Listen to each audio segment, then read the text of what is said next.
Hi and welcome back. It's been a long week ever since the storm came through. It didn't really get us that much. The rainstorm that we had last week was part of the outskirts of Hurricane Beryl. That was the only thing that we got. Whenever the hurricane hit Houston, it went straight east and the rest of the outskirts went with it. So what we got on that video was the only thing that we experienced. It was a nice experience. Lovely, lovely decor. The ambiance was unbelievable, and so were the fireworks. One way to keep a dog happy who likes squeaky toys: get yourself an old sock.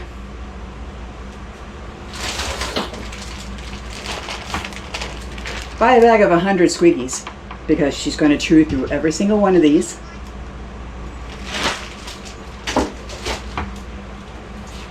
And tie a knot in the sock every single time. I have to replace these about once a week. Maybe. Depends on how squeaky she gets. Right now she's playing with her ball, and you can probably hear it in the background. I'm trying to keep the door closed because of the insects and the heat, but she's still in and out, so you're going to see that thing open and close. Okay, so we're going to go ahead and do some recipes out of the 1947 cookbook. We're going to go ahead and make sweet potato pancakes with the recipe that's in here. We're also going to do stuffed tomatoes, and then we're going to use a sauce called a Welsh rarebit. It's not rabbit, it's rarebit. It is a cheese sauce that they would put on toast and eat it that way, or use it as a dipping sauce. So we're going to go ahead and make that. It's kind of almost like beer cheese, except for it uses ginger ale, and that's about it. So let's get started. Okay, so the recipe calls for 1 cup of mashed sweet potatoes,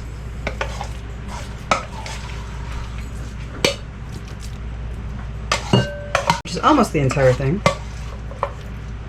So this would be a good recipe if you have leftover sweet potatoes.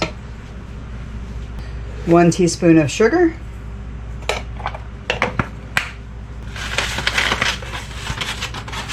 1 large egg,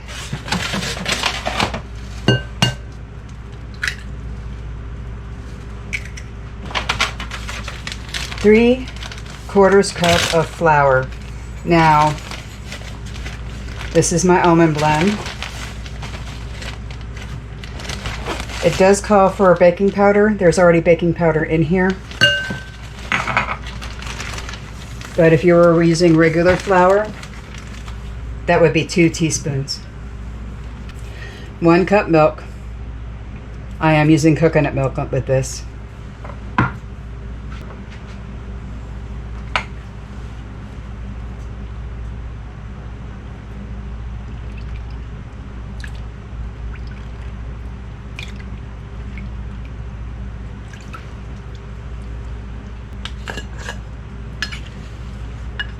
About a teaspoon of nutmeg, 1/4 teaspoon of, I'm going to use paprika.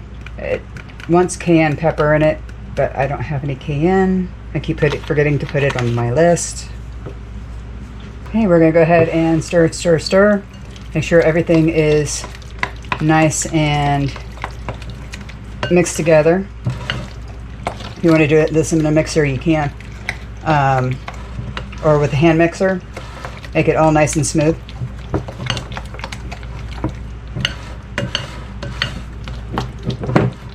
In the pan, we're going to go ahead and put this on medium. And we're going to use a light, high heat cooking oil. It's grapeseed oil. Doesn't have that much taste. It's lighter than olive oil. You don't get that heaviness of the olive oil. I'm just going to go ahead and coat the bottom of the pan. And we're going to fry up some pancakes.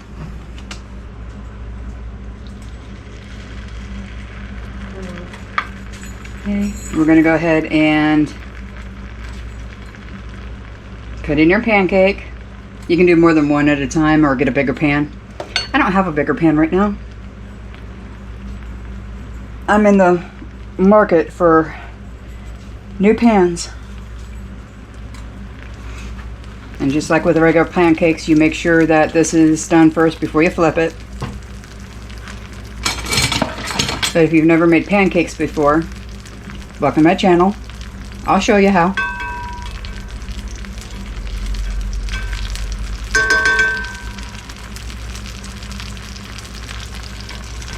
The first pancake is always misshapen, and you're always going to mess it up. That's just the rule of pancake. That first pancake goes through the cook. And while we're making those pancakes, we're going to go ahead and get the stuffing ready for the tomatoes. Tomatoes. You don't want the romas. You want the really big ones that you can hollow out. Take the sticker off.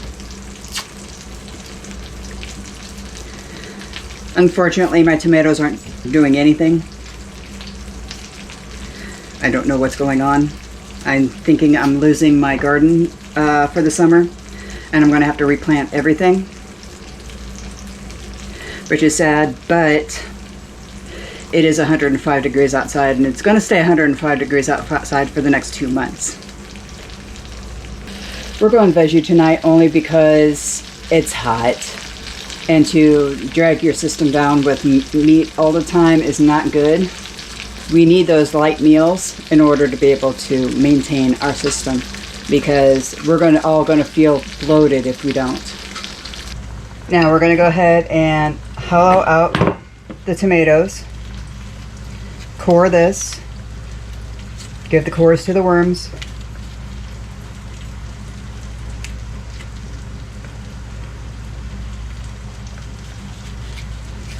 Take the top off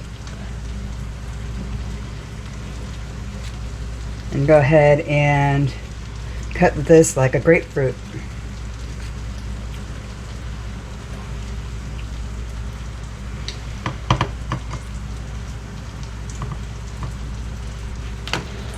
Now that we have everything hollowed out, let's go ahead and get the stuff in these. Set these aside. You can put this in the fridge to keep while we're making the stuffing. We're going to go ahead and use the innards of the tomato along with some regular almond flour and some ground sage and some salt. We're going to go ahead and blend all this up and pour it back into our tomatoes.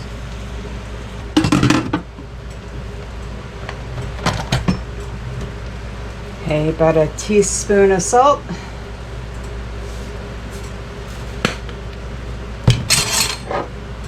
Teaspoon of ground sage.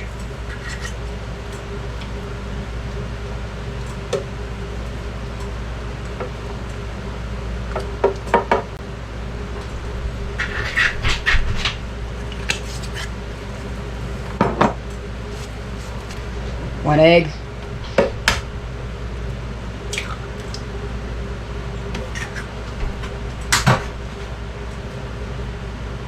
And a half a cup of almond flour.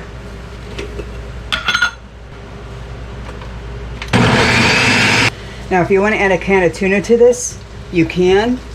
Okay, just to let you know, it's going to be more than what you're going to be putting in your tomatoes.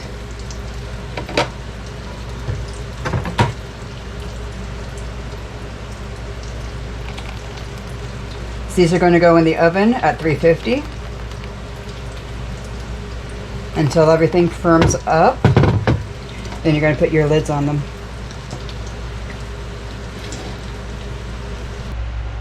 All right, Welsh rarebit. I'm going to read this to you because we're not going to follow it completely.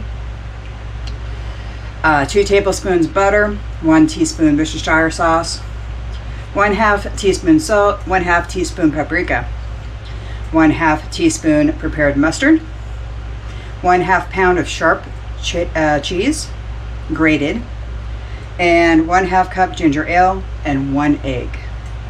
2 tablespoons butter,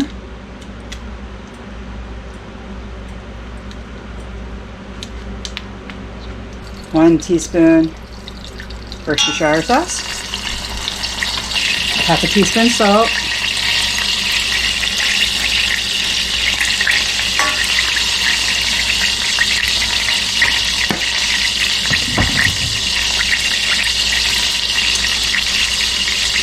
1/2 teaspoon paprika,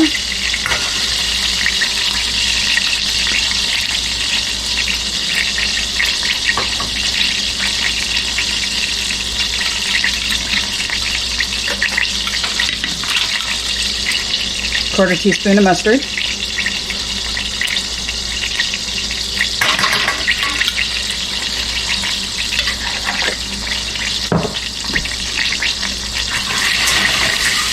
we're going to go ahead and mix all of this in.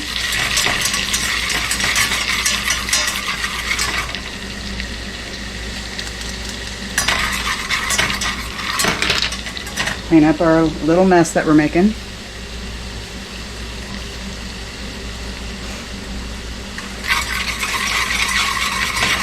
Let that fry for about a minute. And we're going to add 1/2 cup of ginger ale,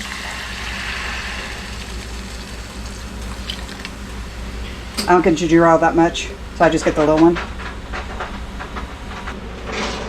1/2 pound of shredded cheddar cheese, sharp.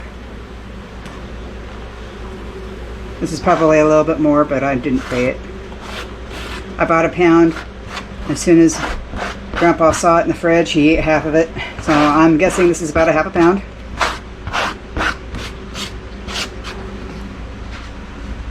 We're going to let this melt together.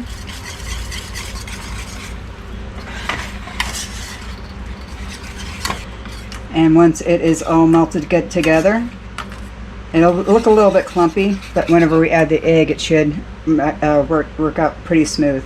For this, you want to add it bring it up to a medium.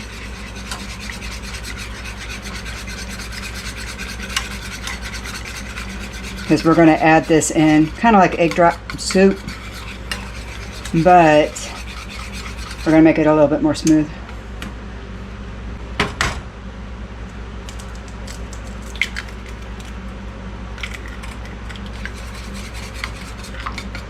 Okay, and we're using the egg as a thickener. As soon as you add the egg in, you want to keep whisking until it's thick. Shouldn't take too long. Now that the tomatoes are out of the oven and they are nice and firm, I'm going to go ahead and top off.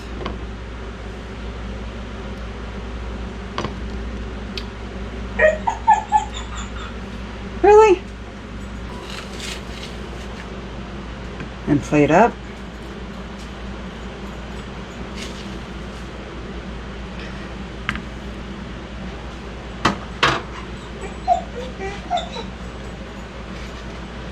Okay, and here is our cheese sauce.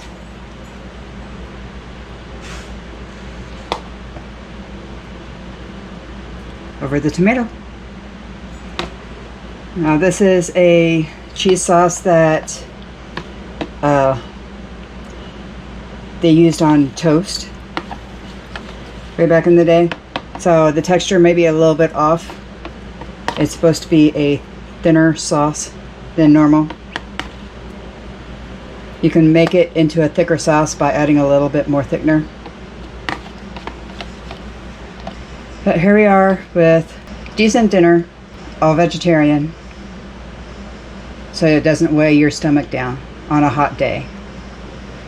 Now that I've made my house hot, as it's not hot enough outside, about the only thing that you can do to prep for this is to make sure that the potatoes are mashed, the cheese is shredded, and the tomatoes are hollowed out. Everything else gets put together right then and there.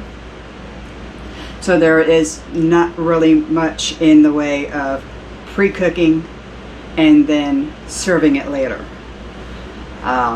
Maybe the pancakes, if you want to fry up the pancakes, put them in the freezer and then you can thaw them out later. But I'm pretty sure that is going to have a different texture than cooking it fresh. I'm going to go sit down. My back is screaming at me. And hope you have a great rest of the week. And we'll see you next time.